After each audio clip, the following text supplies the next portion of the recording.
আমার নবী বলেছে স্বামী স্ত্রী এই রোমান্টিক সময়টাতে যদি একটা ঘন্টা যদি কাটাইতে পারে রে, তাহলে 1 বছরের নফল ইবাদতের সওয়াব দিয়ে দিবে। এরে যুবক, বউকে কষ্ট দিও না। স্বামী স্ত্রী যদি কিয়ামতের দিন কমপ্লেইন করে, তুমি যত বড় মোল্লা সাহেব হাজী সাহেব হন, নসিবই জুটবে না।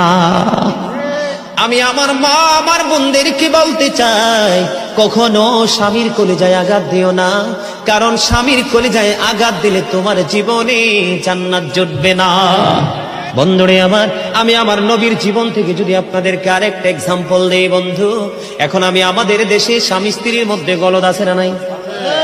বর্তমান সমাজের যুবক যুবতী, নববধূ নবদম্পতি যারা স্বামী স্ত্রী, তাদের মধ্যে ম্যাক্সিমামই কলহ আছে না নাই?